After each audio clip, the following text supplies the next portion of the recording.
নমস্কার, আমি ডক্টর শাশ্বতী দত্ত।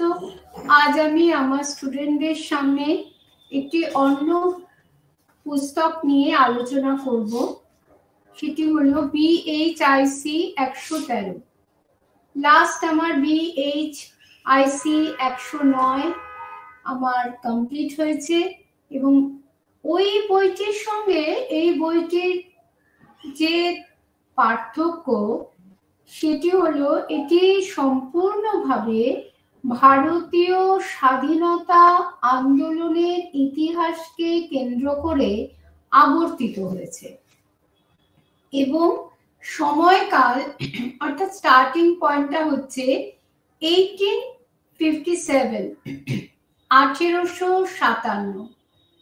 আপনারা যারা ভারতের ইতিহাস সম্পর্কে ওয়াকিবহাল আছেন তারা জানেন যে ঔপনিবেশিক শাসনে ভারতের ইতিহাসে কিছু মাইল ফলক আছে।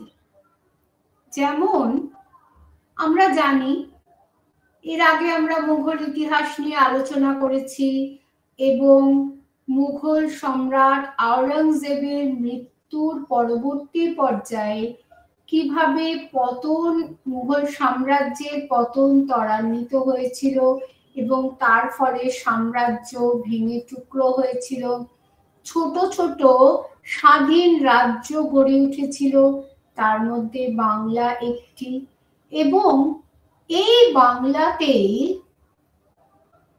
1757 খ্রিস্টাব্দে ইস্ট ইন্ডিয়া কোম্পানির লর্ড ক্লাইভের বিরুদ্ধে যে যুদ্ধ হয়েছিল, সেই যুদ্ধে বাংলার তরফ থেকে নবাব সিরাজউদ্দৌলা নেতৃত্ব করেছিলেন, কিন্তু মির্জাফর তার সেনাপতি মির্জাফরের চক্রান্তে তিনি পরাজিত হলেন এবং এইভাবে বাংলা ধীরে ধীরে বাংলার যে স্বাধীনতা সূর্য অস্তমিত হল।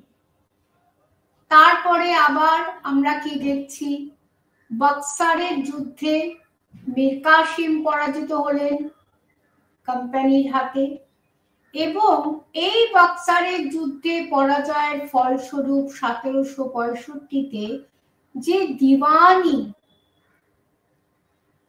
যে হস্তান্তর হলো সেটি কিন্তু ভারতবর্ষে ইংরেজ শাসনে বা ইংরেজ একাধিপত্যের একটা পদক্ষেপ রচনা করলো এবং যারা বণিক হয়ে ঢুকেছিল তারা তাদের হাতে রাজদণ্ড পেয়ে গেল এবং এরপরেই শুরু হলো ভারতবর্ষের উপর এবং যে বাংলা, তারা প্রথম বাংলার উপর তারা তাদের আধিপত্য প্রতিষ্ঠা করেছিল, তারপরে ধীরে ধীরে বাংলা থেকে সমগ্র ভারতবর্ষে তাদের আধিপত্য প্রতিষ্ঠিত হলো এবং এরপরে শুরু হলো তাদের রাজনৈতিক এবং অর্থনৈতিক নিষ্পেষণ। এই অর্থনৈতিক নিষ্পেষণের ফলে বাংলার যে কুটির শিল্প বা তাঁত শিল্প সম্পূর্ণ ধ্বংস হয়ে গেল এবং মানুষের অবস্থা এরূপ চরম পর্যায়ে পৌঁছালো যার পরিণতিতে আমরা দেখতে পাচ্ছি 76-এর মন্বন্তর, যেখানে কত মানুষ যে মারা গিয়েছিল তার কোনো অগন্তি মানুষ সেই 76-এর মন্বন্তরে মারা গিয়েছিল এবং এটি ব্রিটিশ বা সো টু সে তখনও ব্রিটিশ শাসন সরাসরি গ্রহণ করেনি, কোম্পানির শাসন তো এইভাবে যখন সরকার যখন অত্যাচার চালিয়ে যাচ্ছে তখন ভারতবর্ষের বাংলা এবং ভারতের বিভিন্ন প্রান্তে ব্রিটিশ বিরোধী বা কোম্পানি বিরোধী নানান আন্দোলন সংগঠিত হতে শুরু করলো এবং এগুলো লোকালাইজড কৃষক আন্দোলন বেশিরভাগই, এবং এই কৃষকদের মধ্যে কেন এত সরকার বিরোধিতা হয়েছিল? কারণ তারা তাদের অধিকারকে হারিয়েছিল, তাদের বসত বাটি, তাদের জমিকে হারিয়ে তারা পথের ভিখারি হয়েছিল।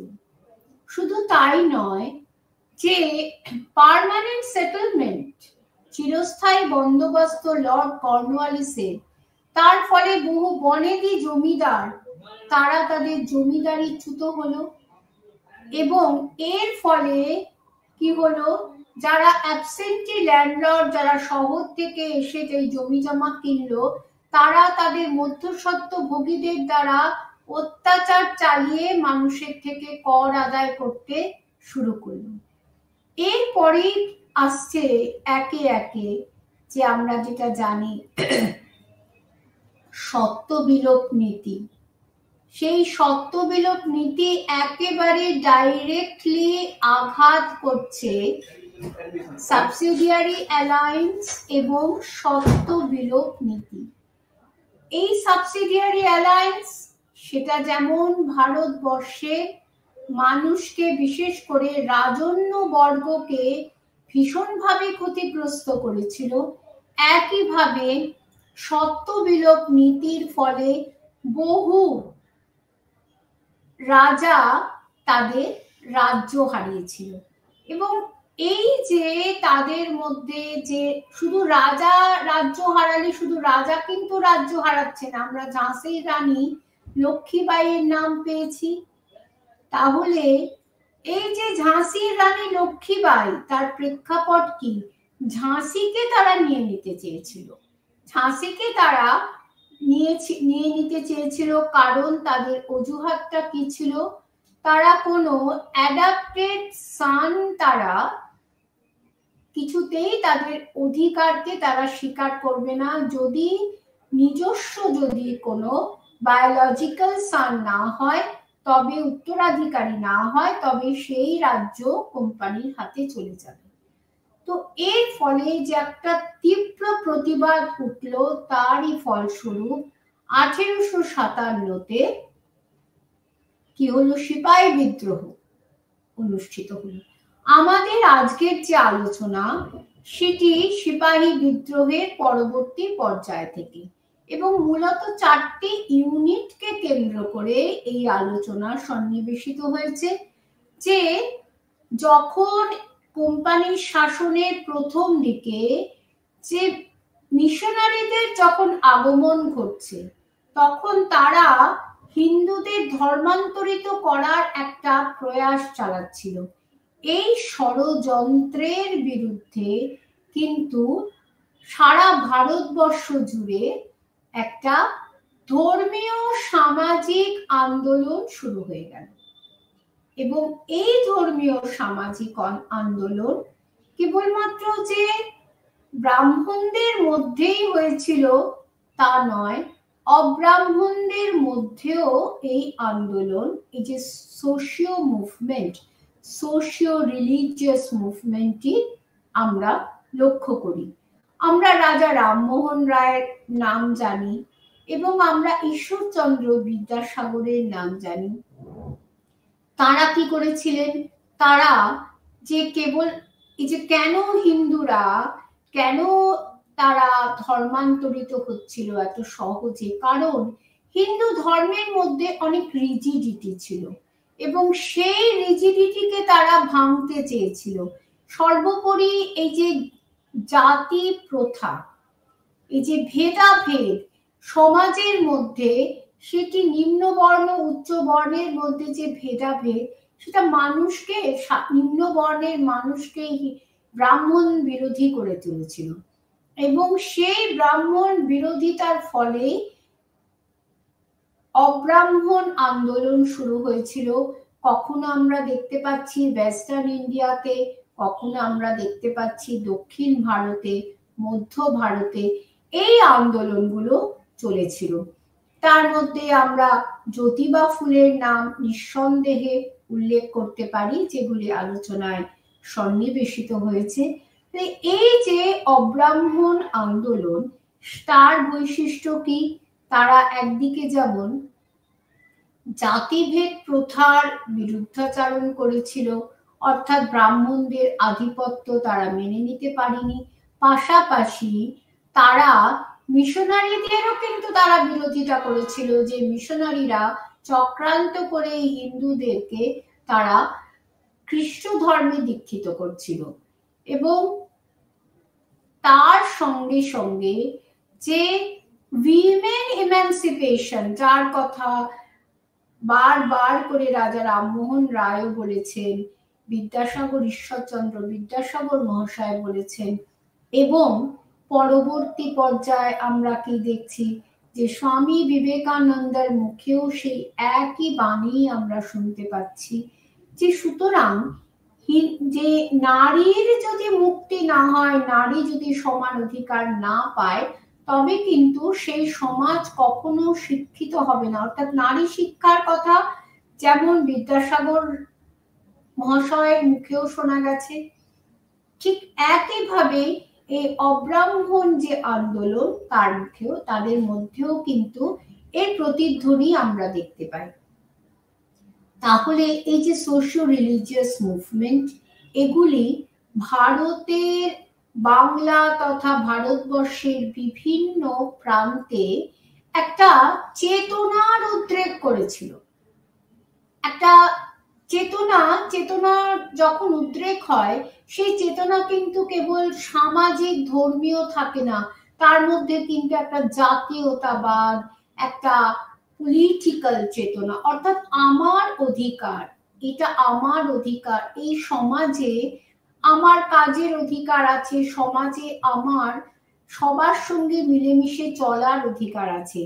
এবং আগে নিম্নবর্ণের মানুষরা উচ্চ বর্ণের মানুষের কূপ থেকে জল তুলতে পারতো না, তাদের পুকুর স্পর্শ করতে পারতো না, মন্দিরে যেতে পারতো না।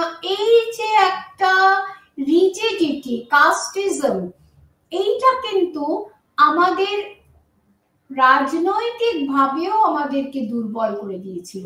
কাজে এই আন্দোলনগুলো আমাদের সামাজিক চেতনার পাশাপাশি আমাদের রাজনৈতিক ভাবেও কিন্তু আমাদের চেতনা উদ্রেক করতে সাহায্য করেছিল। তাহলে এই যে সোশিও মুভমেন্ট, এই সোশিও মুভমেন্টই কিন্তু ধীরে ধীরে পলিটিক্যাল চেতনার দিকে এগিয়ে নিয়ে গেল। এবং আমরা কি বলছি যে 1857 যে বিদ্রোহ, সেই বিদ্রোহকে আমরা কেউ বলেন সিপাহী বিদ্রোহ, আবার কেউ তাকে ভারতের প্রথম স্বাধীনতা যুদ্ধ এই আখ্যা দিয়েছেন। কিন্তু তখনও কিন্তু জাতীয়তাবাদের উন্মেষ হয়নি। বিশেষ করে মধ্যবিত্ত শ্রেণী এই সিপাহীদের এর বিরোধিতা করেছিল।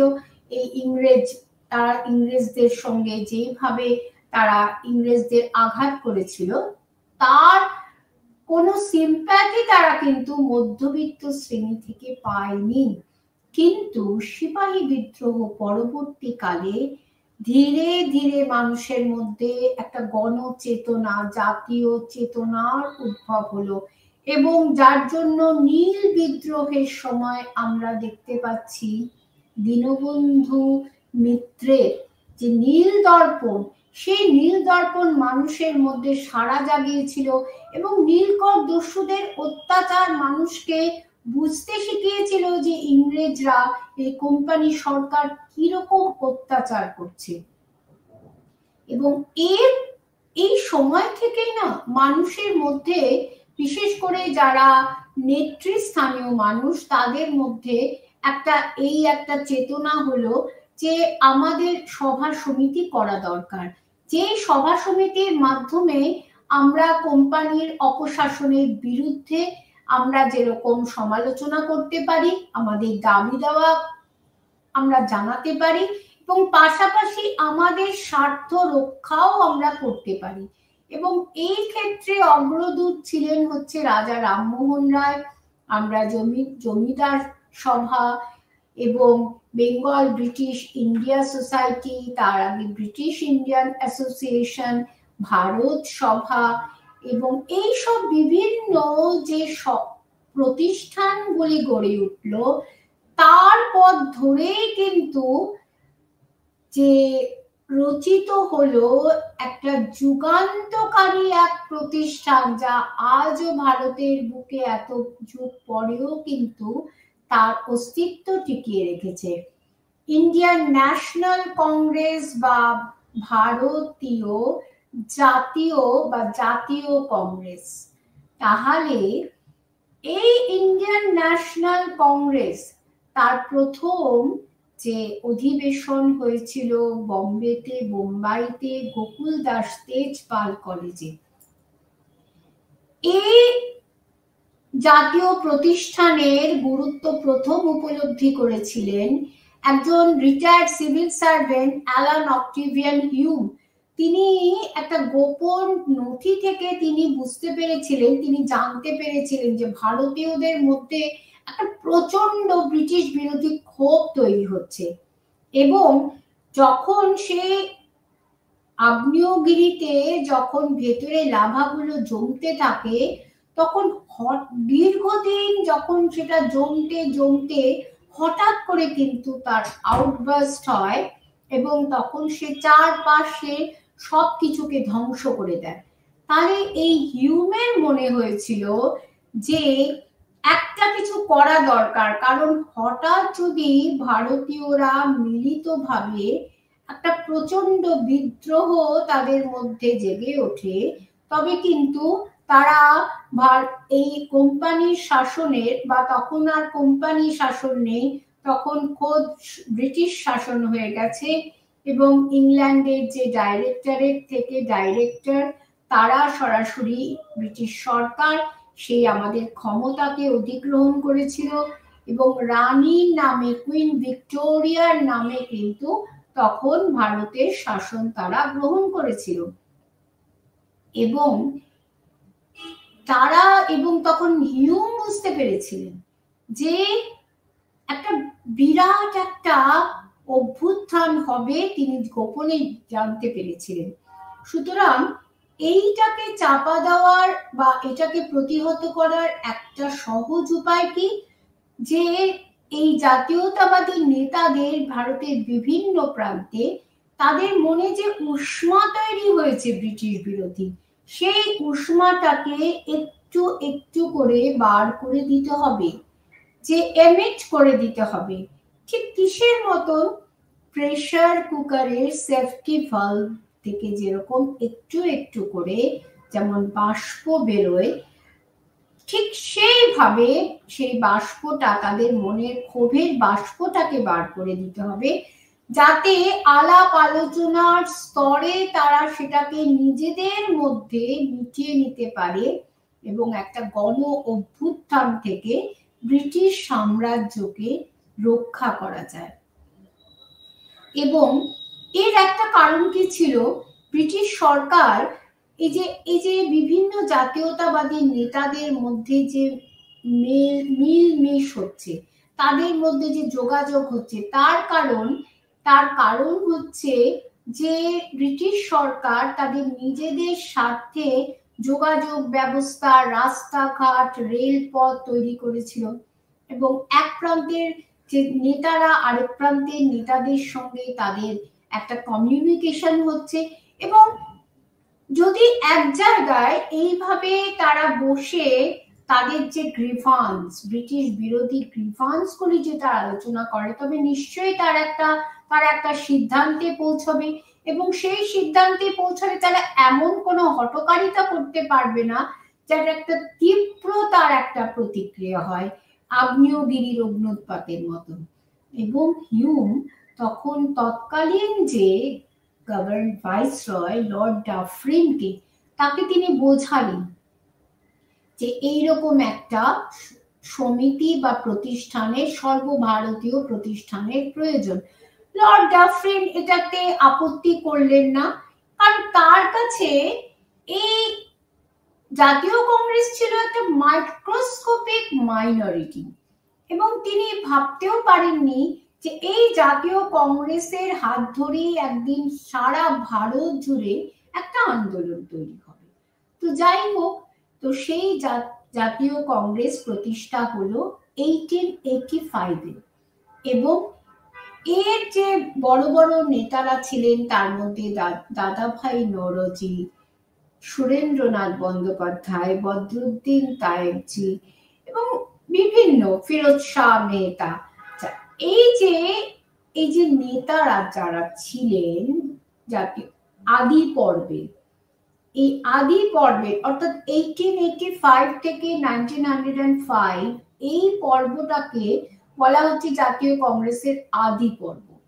এই পর্বকে বলা হচ্ছে নরমপন্থী নেতৃত্বের যুগ বা মডারেট কংগ্রেস, কারণ এরা বেশিরভাগ ছিল বিদেশে, তারা লালিত পালিত হয়েছিল, ইংরেজি শিক্ষায় শিক্ষিত ছিল এবং ইংরেজ শাসনকে তারা তাদের আশীর্বাদ স্বরূপ মনে করত এবং তারা কখনোই ভাবতে পারতেন না যে ভারতবর্ষ থেকে ব্রিটিশ শাসনকে উচ্ছেদ করতে হবে।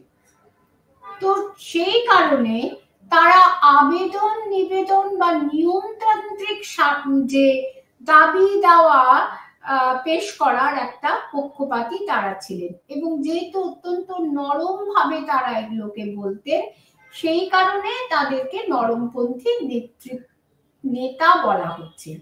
এবং আরেকটি বিষয় যে এই যে জাতীয় কংগ্রেসের যে অধিবেশন বসতো এবং এরা এত জাতীয় কংগ্রেসী নেতারা এত এলিট ক্লাসের ছিলেন যে সাধারণ মানুষের সঙ্গে তাদের কোনো সংস্পর্শ ছিল না, সাধারণ মানুষকে তারা ভয় পেতেন এবং তারা মনে করতেন যে যদি একবার এই শাসন নেতৃত্ব যদি সাধারণ মানুষের হাতে যায় তাহলে প্রচন্ড চূড়ান্ত একটা বিশৃঙ্খলা তৈরি হবে, কাজে ইংরেজ শাসন এই ভারতবর্ষে টিকে থাক।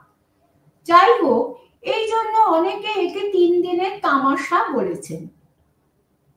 তো এইরকম যখন পরিস্থিতি, এই আবেদন, তাদের এই আবেদন নিবেদন নীতি ব্রিটিশ সরকার তো তোয়াক্কাই করতেন না, তারা একটার পর একটা অধিবেশন করতেন বিভিন্ন মানে ভারতবর্ষের বিভিন্ন শহরে, কখনো বোম্বাইতে, কখনো কলকাতায়, কখনো বেনারসে, কখনো ম্যাড্রাসে, এইরকম ভাবে করতেন, কিন্তু ব্রিটিশ সরকার তাদের দাবি দেওয়া মানতেন না। কিন্তু তবুও বলা যায় যে কিছু কিছু যেটা প্রথম নিয়মতান্ত্রিক পথে দাবি দেওয়া পূরণের যে একটা রাস্তা তারা দেখিয়েছিলেন, তার মধ্যে তারা বলেছিলেন আইসিএস পরীক্ষা এই ভারতবর্ষেও অনুষ্ঠিত করতে হবে এবং তার বয়স সীমা বাড়াতে হবে, নাহলে ভারতীয়দের পক্ষে তাতে যোগদান করা সম্ভব নয়।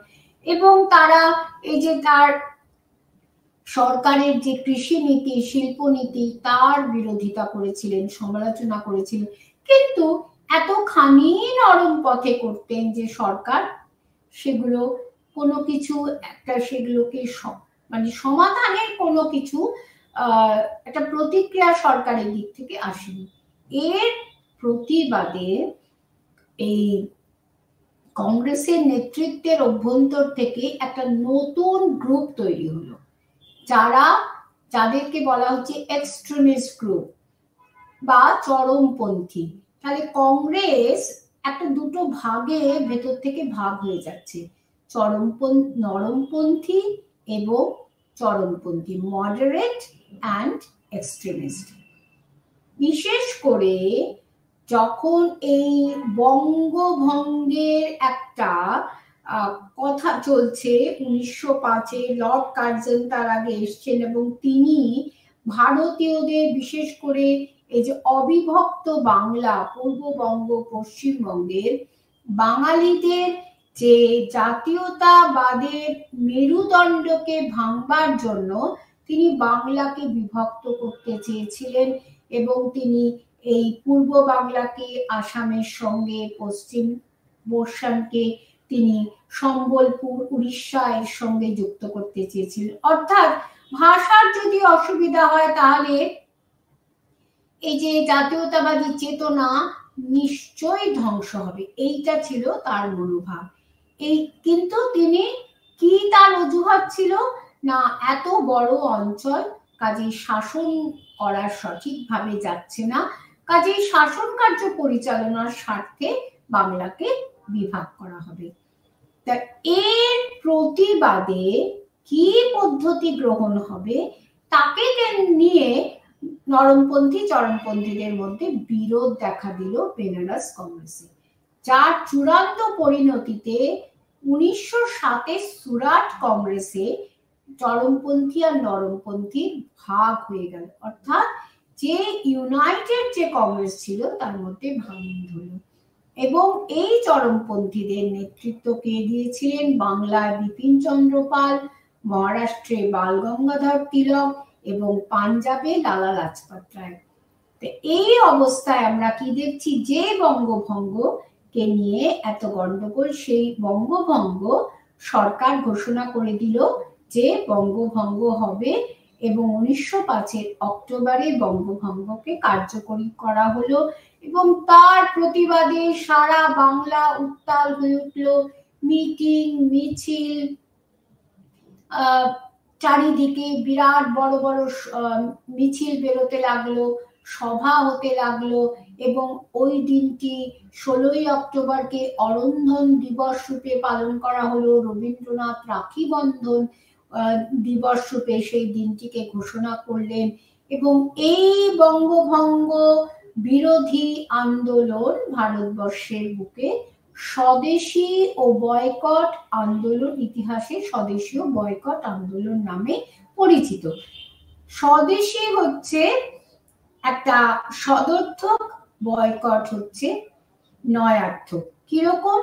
বয়কট মানে হচ্ছে আমি বিদেশি দ্রব্যকে বর্জন করব, বিদেশি বস্ত্র আমি পরিধান করব না, বিদেশি নানান রকম দ্রব্য আমি সেটাকে বয়কট করলাম এবং বিদেশি মদ্যের দোকানের সামনে পিকেটিং শুরু হলো এবং সেগুলো অগ্নিসংযোগ করা হতে লাগলো সেই বস্ত্র এবং অফিস, বিদেশি সরকার পরিচালিত অফিস থেকে দলে দলে মানুষ বেরিয়ে এলো এবং স্কুল কলেজকে বয়কট করলো ইত্যাদি হচ্ছে বয়কট আন্দোলনের একটা স্বরূপ।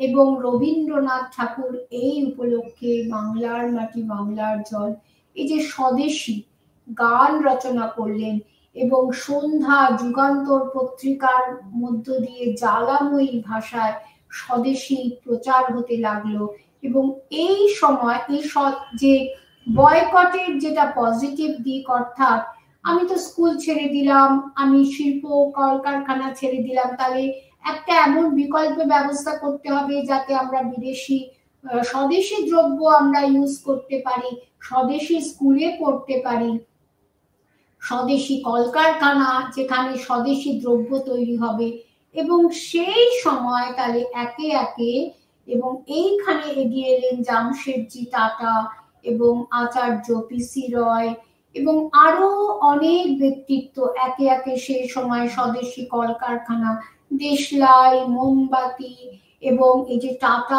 আয়রন অ্যান্ড স্টিল তৈরি হলো, বেঙ্গল কেমিক্যাল তৈরি হলো ইত্যাদি বিভিন্ন কারখানা তৈরি হলো। কিন্তু এই যে এবং জাতীয় শিক্ষা পরিষদ এবং তার সেটার দায়িত্ব নিলেন অরবিন্দ ঘোষ, এই যে স্বদেশী ভাবধারা, কিন্তু সরকার কিন্তু তার দমন পীড়ন নীতি চালিয়ে গেল এবং যাতে যুবকরা ছাত্ররা যাতে এর মধ্যে অংশগ্রহণ কোনোভাবেই করতে না পারে তার জন্য সরকার কার্লেই ডিক্রি জারি করে বলল যদি কাউকে এই স্বদেশী আন্দোলনে জড়িত সন্দেহে গ্রেপ্তার করা হয় তবে তাকে বিনা বিচারে তাকে আটক রাখা হবে, আর কোনো বিচার হবে না। তো তার এগেইনস্টে আবার অ্যান্টি সার্কুলার সোসাইটি তৈরি করলো, ভীত হলো না কোনোভাবে। কিন্তু এই যে দমন পীড়ন নীতি চলতে থাকলো এবং সব থেকে বড় কথা কিছু কিছু দুর্বলতা ছিল, যেমন এই স্বদেশী আন্দোলন সাধারণভাবে গ্রামের মানুষকে স্পর্শ করতে পারেনি। আর কি কারণ? নেতারা তারা গ্রামের মানুষকে বিষয় বোঝাতে পারেনি, বিশেষ করে যারা কৃষক শ্রেণী এবং যারা শিক্ষিত, যারা শহুরে মানুষ, তাদের মধ্যে এই আন্দোলনটা বেশিভাবে তাদের মধ্যে রিফ্লেকশনটা হয়েছিল।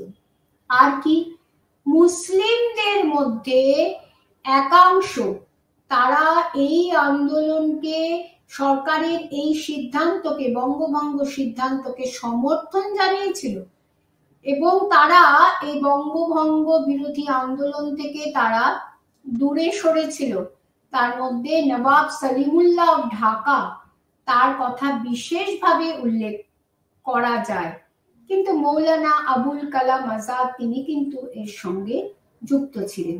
তাহলে আমরা দেখতে পাচ্ছি যে এই যে একটা বিভেদ বা সবাইকে সামিল না করতে পারা, এটা একটা দুর্বলতা ছিল। প্লাস তার সঙ্গে সরকারের দমন পীড়ন নীতি। ফলে আস্তে আস্তে আমরা দেখছি এই আন্দোলনের যে তীব্রতাটা অনেকটা স্থিমিত হয়ে গেল। তাছাড়া রবীন্দ্রনাথ ঠাকুর স্বয়ং তিনিও কিন্তু এই বয়কটের যে হিংসাত্মক বিষয়টিকে তিনি সমর্থন জানাননি। তিনি তার ঘরে বাইরে উপন্যাসের মধ্যে আমরা এটা দেখতে পাচ্ছি। তাহলে যে কিন্তু যতই এর মধ্যে দুর্বলতা থাকুক, এই আন্দোলনে কিন্তু পরবর্তী আন্দোলনের দিশারি যত আন্দোলন হয়েছে এবং সংগ্রামশীল জাতীয়তাবাদের জন্ম, অর্থাৎ চরমপন্থার উদ্ভব কিন্তু এই স্বদেশী আন্দোলনের সময় থেকে, এবং এরপরে কিন্তু একে একে বাংলা, পাঞ্জাব, মহারাষ্ট্রে যে চরমপন্থী আন্দোলন শুরু হয়ে যাচ্ছে। এই যে বিষয়গুলিকে নিয়ে কিন্তু আমাদের আজকের আলোচনা কেন্দ্রীভূত হয়েছে। তার একটা ছোট ইন্ট্রোডাকশন আমি এখানে আপনাদের দিলাম। ছোট নয়, এটি যথেষ্টই বড়, কিন্তু আশা করি এর মধ্য দিয়ে পুরো যে ভেতরের বিষয়টি আমি তুলে ধরতে পেরেছি। তাহলে আমি প্রথম কি শুরু করছি, কি বলছে, পাশ্চাত্যের প্রভাবের প্রত্যক্ষ প্রতিক্রিয়া হিসাবে 19 শতকের দ্বিতীয়ার্ধে ভারতে, যেটা আমি বলেছি, ধর্মীয় পুনরুজ্জীবনবাদী আন্দোলন, অর্থাৎ সোশিও রিলিজিয়াস কালচারাল মুভমেন্ট দক্ষিণ ভারত, পশ্চিম, মধ্য, উত্তর ভারতকে কেন্দ্র করে গড়ে উঠেছিল। এবং মূলত অব্রাহ্মণ আন্দোলনগুলোর কথাই এখানে উল্লেখ করা হয়েছে। আর সিপাহী বিদ্রোহ পরবর্তী পর্যায়ে যে রাজনৈতিক চেতনা স্ফুরণ হয়েছিল, তারই পরিণতিতে আত্মপ্রকাশ করেছিল ভারতীয় জাতীয় কংগ্রেস। এবং এই জাতীয় কংগ্রেসের অভ্যন্তরে যে দুটো গ্রুপ হয়েছিল, নরমপন্থী চরমপন্থী দ্বন্দ্ব, তা আরো চরমে ওঠে লর্ড কার্জনের বঙ্গভঙ্গ যে সিদ্ধান্তকে কেন্দ্র করে। আর এই বঙ্গভঙ্গ বিরোধী আন্দোলন কি রূপ, কতখানি তার ব্যাপ্তি, সেই বিষয়ে আলোচনা করা হয়েছে। তাহলে আমরা ইউনিট 3 দিয়ে আমরা স্টার্ট করছি। মহারাষ্ট্রের সামাজিক ও ধর্মীয় যে আন্দোলন, তার যে একজন কর্ণধার ছিলেন, তিনি অব্রাহ্মণ আন্দোলনের কর্ণধার ছিলেন জ্যোতিবা ফুলে। তিনি নিম্ন বর্ণের মানুষ, কুণবি, মালি, যারা সমাজে যাদের কোনো সম্মান ছিল না, যারা কুয়োর জল ইউজ করতে পারতো না, মন্দিরে ঢুকতে পারতো না, তাদেরকে নিয়ে তিনি 1860-এর দশকে ব্রাহ্মণ বিরোধী আন্দোলন শুরু করলেন। এবং তার গুলামগিরি যে রচনাটির মধ্যে তিনি এই ব্রাহ্মণ্যবাদের বিরুদ্ধে তিনি প্রত্যক্ষ জেহাদ ঘোষণা করলেন, যে অনেক হয়েছে, ব্রাহ্মণদের এই যে একাধিপত্য, এটাকে দূর করে সমাজে ইকুয়ালিটি মেনটেন করতে হবে, কাস্টিজম দূর করতে হবে। 1873-এ তিনি সত্য সাধক সমাজ প্রতিষ্ঠা করলেন, যার মূল লক্ষ্য ছিল যে অনগ্রসর যে গোষ্ঠী, তাদের স্বার্থকে রক্ষা করা। এই ফুলের যে ঐতিহ্যকে অনুসরণ করেই মহারাষ্ট্রে ব্রাহ্মণ বিরোধী আন্দোলন করেছিলেন কৃষ্ণরাও, অর্জুন রাও কেলুস্কর। এছাড়া উদারনৈতিক ব্রাহ্মণদেরও উত্থান হয়েছিল মহারাষ্ট্রে। তাদের কর্ণধার ছিলেন গোপাল হরি দেশমুখ, মহাদেব গোবিন্দ রানাডে। দক্ষিণ ভারতে যে এক শ্রেণীর অব্রাহ্মণ যারা শিক্ষিত ছিলেন, তাদের উদ্যোগে গড়ে উঠেছিল জাস্টিস পার্টি। কিন্তু এই জাস্টিস পার্টি ধীরে ধীরে জনপ্রিয়তা হারিয়ে ফেলল সময়ের সঙ্গে সঙ্গে, নেতৃত্ব অতখানি স্ট্রং ছিল না। তখন ইভি রামাস্বামী নাইকার তিনি কংগ্রেস থেকে বেরিয়ে এসে 1925-এ অব্রাহ্মণবাদী আত্মমর্যাদা সেলফ রেসপেক্ট আন্দোলন শুরু করলেন। এছাড়া অস্পৃশ্য যাদেরকে মন্দিরে প্রবেশ করতে দেওয়া হতো না, ছুত মার ছিল যাদের সম্পর্কে উচ্চ বর্ণের মানুষের, তাদের মর্যাদা প্রতিষ্ঠার জন্য তিনি ভাইকম আন্দোলন শুরু করলেন এবং কুদিয়াসু পত্রিকার মধ্য দিয়ে তিনি তার এই লক্ষ্যকে তুলে ধরলেন। কর্ণাটকে সি.আর. রেড্ডির উদ্যোগে প্রতিষ্ঠিত হয়েছিল প্রজামিত্র মণ্ডলী। তারা লিঙ্গায়েত, ভোকালিঙ্গ প্রভৃতি দক্ষিণী যে সম্প্রদায় তাদের নেতৃত্ব দিয়েছিলেন। পাশাপাশি মুসলমানদের সঙ্গেও তারা মৈত্রী স্থাপন করে ব্রাহ্মণ বিরোধী আন্দোলনকে তারা জারি রেখেছিলেন। সবাই মিলিতভাবে ব্রাহ্মণদের বিরুদ্ধে আন্দোলন শুরু করেছিলেন। কেরালায় কে ছিলেন? কর্ণধার ছিলেন এই ব্রাহ্মণ বিরোধী আন্দোলনে শ্রী নারায়ণ গুরু। তার নেতৃত্বে ইজাবা আন্দোলন হয়েছিল। 1903-এ তিনি তৈরি করেন শ্রী নারায়ণ ধর্ম পরিপালন যোগাম প্রতিষ্ঠান এবং তার নেতৃত্বে ইজাবাদের জন্য আলাদা মন্দির তৈরি করা হয়েছিল এবং অস্পৃশ্যদের জন্য সেই মন্দিরকে উন্মুক্ত করে দেওয়া হয়েছিল। ভগবান সবার, ভগবান শুধু ব্রাহ্মণদের হবে, ক্ষত্রিয়দের হবে, আমাদের হবে না, এইটা অস্পৃশ্যরা মেনে নিতে পারেনি। তামিলনাড়ুতে পেরিয়ারের নেতৃত্বে শুরু হলো ব্রাহ্মণ বিরোধী আন্দোলন, যেখানে নারী স্বাধীনতার কথা, নারীর মর্যাদার কথা বলা হলো এবং নিম্ন বর্ণের মানুষকে যাতে একটা উত্তরণের পথ করে দেওয়া যায় তার উপর গুরুত্ব দেওয়া হয়েছিল। যাই হোক, এই যে অর্থাৎ প্রত্যেকটা সোশিয়াল মুভমেন্ট কিন্তু পলিটিক্যাল মুভমেন্টের পরিপূরক। যখন মানুষের মধ্যে উদার চেতনার উদ্রেক হয় তখনই কিন্তু পলিটিক্যাল কনসিয়াসনেস আসে, তার সমস্ত দিকটা, তার মাইন্ডটা খুলে যায়, তার মস্তিষ্কর মধ্যে একটা উদার নৈতিক ভাবধারা, মনের মধ্যে উদার নৈতিক ভাবধারা তৈরি হয়। 19বিংশ শতকের মাঝামাঝি এই রাজনৈতিক চেতনার উন্মেষ ভারতীয়দের মধ্যে হয়েছিল এবং তারা বুঝতে পেরেছিলেন যে একটা সংগঠিত প্রতিষ্ঠান তৈরি করে ব্রিটিশের বিরুদ্ধে প্রতিবাদ জানাতে হবে। তার ফলশ্রুতিতে ভারতের বিভিন্ন অংশে সভা সমিতি প্রতিষ্ঠার উদ্যোগ শুরু হয়ে যায়। একে একে প্রতিষ্ঠিত হয় জমিদার সভা, Bengal British India society, British Indian association. 1852-তে ম্যাড্রাস ও বোম্বাইতে প্রতিষ্ঠিত হয় Madras native association, Bombay association. 1875-এ শিশির কুমার ঘোষের উদ্যোগে গঠিত হয় ইন্ডিয়ান লীগ। প্রাগ ভারতীয় জাতীয় কংগ্রেস প্রতিষ্ঠানের মধ্যে সর্বাপেক্ষা শক্তিশালী ছিল ইন্ডিয়ান অ্যাসোসিয়েশন বা ভারত সভা। তার প্রতিষ্ঠাতা ছিলেন সুরেন্দ্রনাথ বন্দ্যোপাধ্যায়, আনন্দমোহন বসু, তারকানাথ গাঙ্গুলি। এই ভারত সভার লক্ষ্য কি ছিল? সর্বভারতীয় স্তরে ভারতীয়দের রাজনৈতিক স্বার্থকে প্রতিষ্ঠিত করা, বিভিন্ন জাতীয় গোষ্ঠীকে সম্মিলিত করা এবং হিন্দু মুসলিমের মধ্যে সম্প্রীতি রক্ষা করা।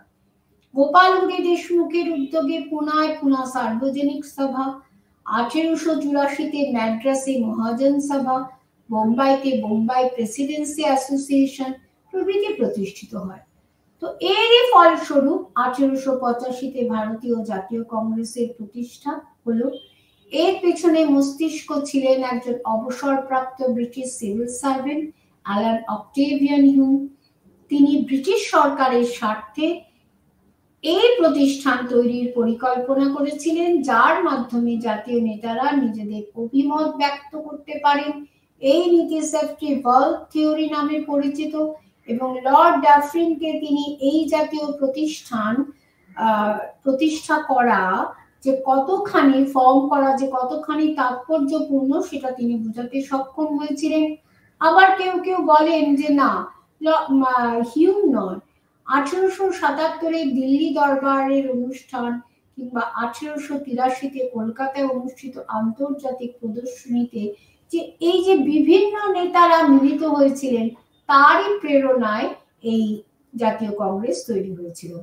যাই হোক, 1885 25শে ডিসেম্বর বোম্বাইয়ের গোকুল দাস তেজপাল কলেজে কংগ্রেসের প্রথম অধিবেশন হয়েছিল উমেশ চন্দ্র বন্দ্যোপাধ্যায়ের সভাপতিত্বে। এরপর 1886-তে কলকাতায় সভাপতি ছিলেন দাদাভাই নওরোজি, এবং এই সময় থেকে কিন্তু কংগ্রেস এক সর্বভারতীয় রূপ লাভ করলো। ব্যান্ড্রাসে অনুষ্ঠিত হলো তৃতীয় অধিবেশন, সভাপতি ছিলেন বদরুদ্দিন তায়েবজি, এবং এরপরে অসংখ্য অধিবেশন হয়েছে। 1885 থেকে 1905-এর যে মধ্যবর্তী সময়ে কংগ্রেস যে দাবি তুলে ধরেছিল, প্রধান সুর ছিল যে শাসন ব্যবস্থায় ভারতীয়দের অন্তর্ভুক্ত করতে হবে এবং গণতান্ত্রিকতার বিকাশ করতে হবে ভারতীয়দের ক্ষেত্রে। এছাড়া আইসিএস পরীক্ষা গ্রহণ করতে হবে ভারতে, তার বয়সসীমা 23 বছর করতে হবে, এবং জাতীয় অর্থে দেশবাসীর অধিকার থাকবে এবং সেই অর্থ দেশবাসীর কল্যাণে ব্যয় করতে হবে। এই ধরনের দাবি দেওয়া ছিল, এবং তারা বুঝেছিলেন যে সরকারি অপশাসন বা নীতির কারণে ভারতীয়দের এত দারিদ্র, এবং দাদাভাই নওরোজি তার poverty and un-British rule India নামক পুস্তকে নামক গ্রন্থে এইটি সরকারের কারণে যে ভারতের দারিদ্রের যে কথা তিনি তুলে ধরেছেন, এবং তাদের মতে সরকারি শিল্প, কৃষি, অর্থনীতি ভুল অর্থনীতি, ভুল শিল্পনীতি ভারতীয়দের দারিদ্রের জন্য দায়ী, এবং তারা এই কথাও বলেছিলেন আধুনিক শিল্প পুঁজির বিকাশ করতে হবে, বিদেশি পুঁজির পরিবর্তে দেশীয় পুঁজি ব্যবহার করতে হবে। এবং এই 1885 থেকে 1905 জাতীয় কংগ্রেসের আদি পর্ব। এই পর্বের নেতারা নরমপন্থী নামে পরিচিত, তাদের মধ্যে দাদাভাই নওরোজি, ফিরোজ শাহ মেহতা, সুরেন্দ্রনাথ বন্দ্যোপাধ্যায়, গোপাল কৃষ্ণ গোখলে। তারা ব্রিটিশ সরকারের উপর আস্থা রেখে আবেদন নিবেদনের মাধ্যমে তাদের ন্যায্য দাবি দেওয়ার রক্ষা রাখতেন, সমিতির আয়োজন করতেন, পত্র পত্রিকা পুস্তিকা প্রকাশ করতেন, এবং জাতীয় কংগ্রেসের বিভিন্ন অধিবেশনে উন্নয়নমূলক প্রস্তাব গ্রহণ করতেন। কিন্তু সমাজের নিম্নবর্গের মানুষের এই কংগ্রেসের সঙ্গে কোনো যোগ ছিল না, এবং এই জন্য বিরুদ্ধবাদীরা জাতীয় কংগ্রেসী নেতাদের এই ধরনের মনোবৃত্তিকে রাজনৈতিক ভিক্ষাবৃত্তি বলেছিলেন, এবং বিপ্লবী অশ্বিনী দত্ত বলেছিলেন কংগ্রেসের এই অধিবেশন 3 দিনের তামাশা, 3 দিন ধরে অধিবেশন হতো, এবং এই নীতি সাধারণ মানুষকে খুব হতাশ করেছিল। বিশেষ করে যখন মন্বন্তর এবং মহারাষ্ট্রে যখন প্লেগ হলো, তার ফলে কি হলো, পরিস্থিতি আরো প্রতিকূল হয়ে গেল, এবং কংগ্রেস কিছুই করতে পারলো না, সরকারকে কোনো কনভিন্স করতে পারলো না যে এর মানে এর একটা প্রতিকারের জন্য। তখন নেতৃত্বের ভেতর থেকে চরমপন্থার উদ্ভব হলো, এবং বঙ্গভঙ্গ পরিকল্পনাকে কেন্দ্র করেই এই পদ্ধতিগত প্রশ্নের বিরোধ তৈরি হয়ে গেল, এবং 1905-এ বেনারস কংগ্রেসে এই বিরোধ প্রকাশ্যে এলো, এবং চরমপন্থীরা বললেন যে আমাদের অস্ত্র হচ্ছে বয়কট কর্মসূচি, যদিও নরমপন্থীরা নিন্দা করলেন। 1905-এর অক্টোবরে যখন বঙ্গভঙ্গ কার্যকর হলো, তখন বোঝা গেল যে চরমপন্থীরা ঠিক কথাই বলেছে। তারা প্রতিবাদ সভা, হরতাল পালন করলো, এবং এদের চাপে কলকাতা অধিবেশনে নরমপন্থীরা বয়কট, স্বদেশী শিক্ষা, স্বরাজ এই 4টি প্রস্তাবকে তাদের যে নীতির সঙ্গে যুক্ত করলেন। 1907-এ সুরাট কংগ্রেসে একটা প্রচন্ড বিরোধ তৈরি হলো, দুটো দলের মধ্যে হট্টগোলে অধিবেশন স্তব্ধ হয়ে গেল। তারপরেও চরমপন্থীরা কংগ্রেসের ঐক্য বজায় রাখার চেষ্টা করেছিল, কিন্তু বোম্বাই যে গ্রুপ তারা বলল যে না, চরমপন্থীদের নরমপন্থী কংগ্রেসে কোনো স্থান নেই, তাদের বহিষ্কার হলো, এবং এই বঙ্গভঙ্গ আন্দোলনকে কেন্দ্র করেই কিন্তু এই বিরোধের সূত্রপাত। এই বঙ্গভঙ্গ আন্দোলন ছিল বিংশ শতকের প্রথম দিকের সবথেকে শক্তিশালী আন্দোলন। লর্ড কার্জনের বঙ্গভঙ্গ ঘোষণা ছিল বিপ্লবী চেতনার মেরুদণ্ডে আঘাত করা। তাই তিনি বঙ্গ ব্যবচ্ছেদ করে বাংলার মানুষকে দুর্বল করে দিতে চেয়েছিলেন। 1905-এর 16ই জুলাই বঙ্গভঙ্গের সরকারি সিদ্ধান্ত ঘোষিত হলো এবং 1905-এর 16ই অক্টোবর যখন এই বঙ্গভঙ্গ সিদ্ধান্ত কার্যকর হলো, সারা বাংলা প্রতিবাদে উত্তাল হয়ে উঠল। রবীন্দ্রনাথ ঠাকুর এই দিনটি রাখি বন্ধন হিসাবে পালন করলেন। সারা বাংলায় ধর্মঘট হলো। বঙ্গভঙ্গর দুটো ধারা আছে, স্বদেশীয় বয়কট আলোচনা করেছি। দুটি আদর্শ কিন্তু পরস্পরের পরিপূরক। বয়কটের মধ্যে দিয়ে বিদেশি দ্রব্য বর্জন কর্মসূচি গ্রহণ, পিকেটিং, বিদেশি দ্রব্যে অগ্নিসংযোগ, বিদেশি স্কুল কলেজ বর্জন, সরকারি অফিস আদালত ত্যাগ প্রভৃতি কর্মসূচি গ্রহণ করা হয়েছিল। আর স্বদেশী যে সেটি ছিল গঠনমূলক, অর্থাৎ স্বদেশী স্কুল কলেজ তৈরি করা, বিদ্যালয় প্রতিষ্ঠা করা, স্বদেশী কলকারখানা, শিল্প প্রতিষ্ঠান গঠন ইত্যাদি।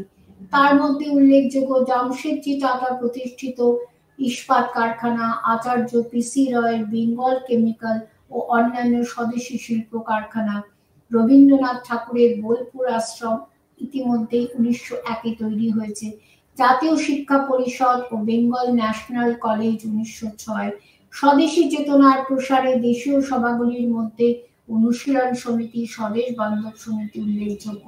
স্বদেশী আন্দোলন উপলক্ষে রবীন্দ্রনাথ রচনা করেছিলেন দেশাত্মবোধক সঙ্গীত। সন্ধ্যা যুগান্তরে জ্বালাময়ী ভাষায় স্বদেশী পক্ষে নানান কথা বলা হয়।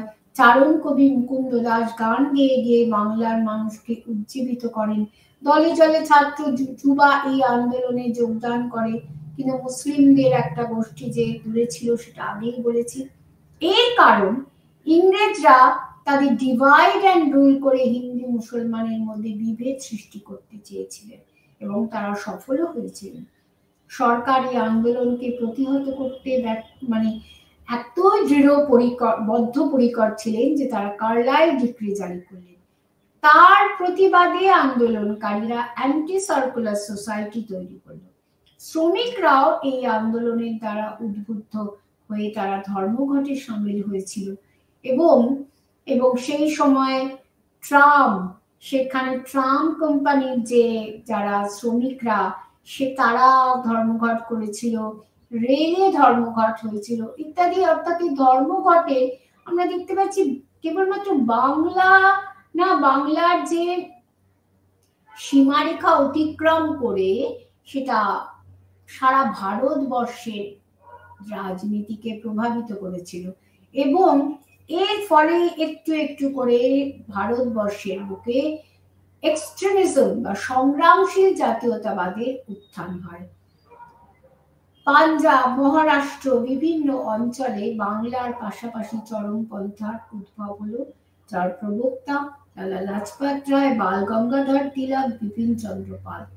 বয়কট ও স্বদেশী ভারতের জীবনে এক নতুন প্রাণের সঞ্চার করলেও কিন্তু তার সেই উৎসাহ দীর্ঘস্থায়ী হয়নি। এই আন্দোলনের মধ্যে বেশ কিছু অন্তর্নিহিত দুর্বলতা ছিল, যে কারণে এই আন্দোলন অচিরেই স্থিমিত হয়ে যায়। তথাপি বলা যায় যে ভারতের জাতীয় জীবনে ও রাজনৈতিক চেতনার অগ্রদূত ছিল এই স্বদেশী আন্দোলন। তাহলে আমরা এই যে গোটা আলোচনাটি, এই আলোচনার যদি একটা মূল্যায়ন করি, অর্থাৎ ইউনিট 3, 4, 5, 6, তাহলে আমরা কি দেখব যে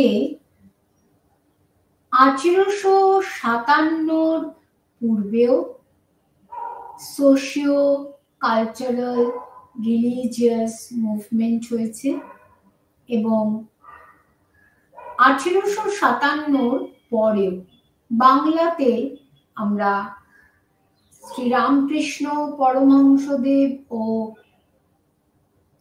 আমরা স্বামী বিবেকানন্দের কথায় প্রসঙ্গে উল্লেখ করতে পারি। এটা হচ্ছে পুনরুজ্জীবনবাদী আন্দোলন। আমরা মুসলিমদের মধ্যে আমরা আলিগড় আন্দোলনের উল্লেখ করতে পারি, আমরা আর্য সমাজী আন্দোলন, প্রার্থনা সমাজ আন্দোলন ইত্যাদি বিভিন্ন আন্দোলন ভারতের ইতিহাসে কিন্তু স্বর্ণাক্ষরে তাদের অবদান লিখিত আছে। এবং এদের গুরুত্ব কি? এরা ভারতীয়কে, বাংলার মানুষ তথা ভারতের মানুষকে তারা সচেতন করে তুলেছেন। এবং তাছাড়া আমরা এই রাজা রামমোহন রায় যে তিনি যে তার যে আন্দোলন, সেই আন্দোলনের যে তার যে উত্তরাধিকারী কেশবচন্দ্র সেন, তার ভূমিকাও অবশ্যই আমরা উল্লেখ করব। এগুলো হচ্ছে, এদেরকে বাদ দিয়ে কিন্তু আমরা এগুলো আলোচনা করতে পারি না। তাহলে এদের কি উদ্দেশ্য ছিল? ব্রাহ্ম মুভমেন্টের কি উদ্দেশ্য ছিল? আর্য সমাজ, প্রার্থনা সমাজ, রামকৃষ্ণ মিশন যে আন্দোলন, এদের প্রত্যেকের উদ্দেশ্য ছিল মানুষকে সচেতন করা, তাদের যে অন্তঃকরণের মধ্যে যে রিজিডিটি বা কুসংস্কার আছে সেগুলোকে দূর করে সমাজের যে একটা জগদ্দল পাথর সেটাকে দূর করা। তার মধ্যে কাস্টিজম অবশ্যই, তার মধ্যে যে বাংলায় যে সতীদাহ প্রথা এবং যে অল্প বয়সে যে মেয়েদের বিয়ে দেওয়া এবং যার জন্য বিধবাদের কি নিদারুণ তাদের কষ্ট ইত্যাদি, তার সব কিছু প্রতিকার তারা করতে চেয়েছিলেন। এবং আমরা বিদ্যাসাগর, ঈশ্বরচন্দ্র বিদ্যাসাগর, তিনি যে নারী শিক্ষা এবং বিধবা বিবাহের জন্য তিনি যে প্রচেষ্টা চালিয়েছিলেন, এবং তার আগে যে রাজা রামমোহন রায় সতীদাহ প্রথা নিবারণের যে একটা দৃঢ় সংকল্প নিয়েছিলেন এবং সরকার দুজনকেই সাহায্য করেছিল এবং অ্যাক্ট তৈরি করতে। যতক্ষণ না আইন তৈরি হবে ততক্ষণ মানুষের চেতনা উদ্রেক হবে না। ঠিক একইভাবে অব্রাহ্মণ যে আন্দোলনগুলি, তারা ব্রাহ্মণদের অত্যাচারে, কারণ এই ব্রাহ্মণদের অত্যাচারে কিন্তু বহু মানুষ তারা খ্রিস্টান হয়ে যাচ্ছিল, তারা মুসলিম ধর্মে ধর্মান্তরিত হচ্ছিল। কাজেই এই অব্রাহ্মণ আন্দোলনগুলি কিন্তু চোখ খুলে দিতে চেয়েছিল যে তোমরা যদি হিন্দু ধর্মকে রক্ষা করতে চাও তাহলে হিন্দু ধর্মকে লিবারেল করো, সেখানে মানুষে মানুষে তোমরা বিভেদ তৈরি করে রেখো না। কাজে তার ফলস্বরূপ এই অব্রাহ্মণ আন্দোলন তৈরি হয়েছিল। জ্যোতিবা ফুলে তার এক কর্ণধার। এই অব্রাহ্মণ এই যে আমরা যে ব্রাহ্ম সমাজ, আর্য সমাজ, এই আন্দোলনগুলোর পাশাপাশি অব্রাহ্মণ আন্দোলনগুলির যে একটা অবদান, তা কিন্তু কোনোভাবেই ইতিহাসে যে তার অবদান কোনোভাবেই উপেক্ষা করা যায় না। কারণ তারাই চোখে আঙ্গুল দিয়ে ব্রাহ্মণদেরকে বলেছিল, যেমন এই যে আন্দোলনগুলোর উল্লেখ করলাম আগে, তারাও যেমন এগুলোর কথা বলেছে, তেমনি এই অব্রাহ্মণ যার আন্দোলনের যে নেতৃবৃন্দ তারাও কিন্তু একই কথাই বলেছে। এবং এর ফল এরপরে আমরা দেখতে পাচ্ছি যে একে একে মানে মানুষের মধ্যে একটা রাজনৈতিক চেতনা জাগছে। এবং এই যে রাজা রামমোহন রায়কে আধুনিকতার অগ্রদূত বলা হয়। তিনি কেবল সামাজিক ক্ষেত্রে না, রাজনৈতিক, অর্থনৈতিক সব ক্ষেত্রে তার ভূমিকা আছে। এই যে সভা সমিতি, সেখানেও তিনি অগ্রদূত। আর যদি তিনি সেই প্রচেষ্টা না করতেন তাহলে কিন্তু আজকে এই পরবর্তীকালে জাতীয় কংগ্রেসকে আমরা দেখতে পেতাম না। প্রথম দিকে জমিদাররা নিজেদের স্বার্থ রক্ষার জন্য আন্দোলন শুরু করেছিল, কিন্তু যখন ইন্ডিয়ান অ্যাসোসিয়েশন তৈরি হলো তখন এটা সার্বিকভাবে ভারতীয়দের মধ্যে জাতীয়তাবাদের উন্মেষ করার চেষ্টা করলো এবং তারই ফলশ্রুতিতে কিন্তু এই জাতীয় কংগ্রেসের প্রতিষ্ঠা। যদিও বলা হয় যে অ্যালান অক্টেভিয়ান হিউমের তার একটা বিশেষ অবদান আছে, তিনি ব্রিটিশ সাম্রাজ্যের স্বার্থে এটা করেছিলেন, কিন্তু অধ্যাপক বিপিন চন্দ্র এবং আরো অনেক ঐতিহাসিক তারা মনে করেন যে কোনো না, যদি অক্টেভিয়ান হিউম যদি প্রচেষ্টা নাও করতেন তাও কিন্তু কোনো না কোনো দিন এই সর্বভারতীয় একটা প্রতিষ্ঠান, রাজনৈতিক প্রতিষ্ঠান কিন্তু গড়ে উঠতই। এবং এটাকে কোনোভাবেই এই মতটাকে অবহেলা করা যায় না। তো এই যে প্রথম দিকের যে নরমপন্থী আমরা সমালোচনা করতে পারি এটি নরমপন্থী, কিন্তু তারাই তো আমাদের পথ দেখিয়েছিল যে কি করে পেশ করতে হয়, সরকারের কাছে দাবি দেওয়া পেশ করতে হয়, এটাও তো কম গুরুত্বপূর্ণ নয়। হ্যাঁ, অনেকে ভারতের স্বাধীনতা আন্দোলনে চরমপন্থাকে ইগনোর করেন এবং সেটাকে আন্ডার এস্টিমেট করার চেষ্টা করেন, কিন্তু তা নয়। যেমন নরমপন্থার গুরুত্ব আছে, যেই জাতীয় কংগ্রেসের হাত ধরে সে 42-এর আন্দোলন পরবর্তীকালে হয়েছিল এবং ভারত স্বাধীন হয়েছিল, কিন্তু আমরা কি অরবিন্দ ঘোষকে সেই সময়, আমরা কি স্বদেশী আন্দোলনকে আমরা আন্ডার এস্টিমেট করতে পারি? আমরা কি বলতে পারি যে না, স্বদেশী আন্দোলনে কোনো ভূমিকা নেই? আমরা কি তার আগে আমরা সিপাহী বিদ্রোহের যে অবদানকে আমরা নস্যাৎ করতে পারি না? এই এক একটা হচ্ছে স্টেপিং স্টোন, যা একটু একটু করে ভারতীয়দের মধ্যে জাতীয়তাবাদ তৈরি করেছিল, যার পথ ধরে এই ভারতের স্বাধীনতা এসেছিল। এবং এই যেমন আমরা নতমস্তকে স্মরণ করব, আমরা মোহনদাস করমচাঁদ গান্ধীর ভূমিকা, ঠিক একইভাবে আমরা চরমপন্থী যে বিপ্লবী যারা দেশের জন্য তাদের প্রাণ উৎসর্গ করেছিলেন, আমরা কখনোই মাস্টারদা সূর্য সেন, ভগৎ সিং, তাদেরকে আমরা কোনোদিন ভুলে যাব না। এবং আমরা নেতাজি সুভাষচন্দ্র বোসের অবদান, তার কথা ভুলে যাব না। আমরা রয়্যাল ইন্ডিয়ান নেভির যে বিদ্রোহ, তার কথা আমরা কখনোই বিস্মৃত হব না। সুতরাং এই নরমপন্থা এবং চরমপন্থা দুটোই কিন্তু 19 এবং 20th সেঞ্চুরির একটা যে প্রবাহ, জাতীয়তাবাদী আন্দোলনের প্রবাহ, দুটি কিন্তু সমান্তরাল ভাবে চলেছিল। কাজেই যে নরমপন্থা ভারতকে দিশা দেখিয়েছিল, সেই পথ ধরেই চরমপন্থা উদ্ভব হয়েছিল স্বদেশী আন্দোলনের পর। এবং এই স্বদেশী আন্দোলন মানুষের মধ্যে রাজনৈতিক চেতনা, মানুষের মধ্যে একটা বন্ডিং তৈরি করতে শিখিয়েছিল।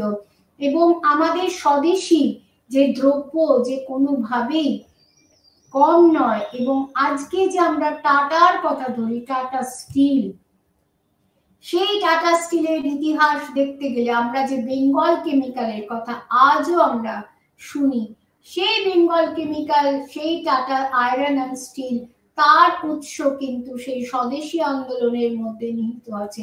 এবং অসংখ্য যে দেশীয় যে শিল্প সেই সময় গড়ে উঠেছিল। যাদবপুর ইউনিভার্সিটি, এই যাদবপুর ইউনিভার্সিটির যদি আমরা অতীত ইতিহাস আমরা সন্ধান করি, তার উৎস কিন্তু নিহিত আছে এই স্বদেশী আন্দোলনের মধ্যে। সুতরাং স্বদেশী আন্দোলন নানা দুর্বলতার কারণে হয়তো স্থিমিত হয়ে গেছিল। এবং প্রথম দিকে এই যে ছাত্র এবং যুবকদের মধ্যে একটা ইমোশন কাজ করে, হয়তো সেই ইমোশন সরকারি নিষ্পেষণে হয়তো স্থিমিত হয়ে গিয়েছিল, কিন্তু তার একটা যে ব্রড পার্সপেক্টিভ ছিল, তা কিন্তু বাংলার সীমার মধ্যেই থাকেনি।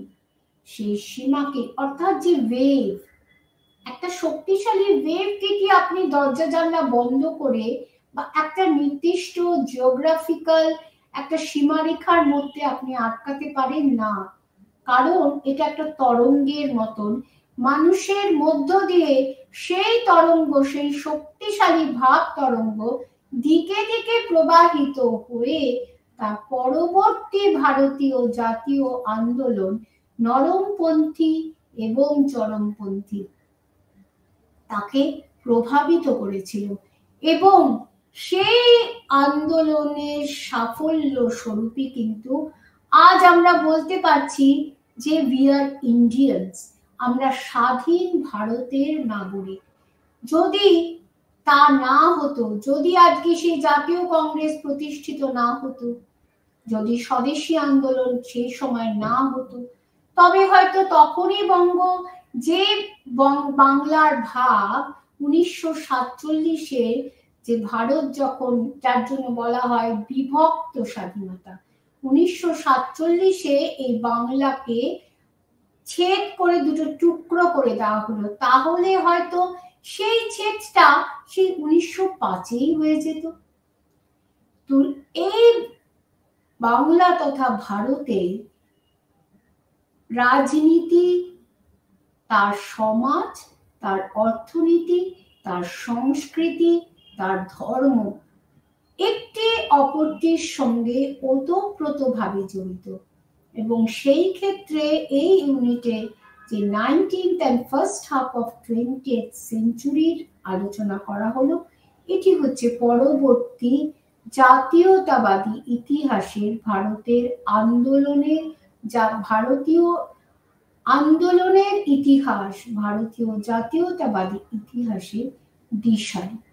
এই বলে আমি আমার বক্তব্য এখানেই শেষ করছি।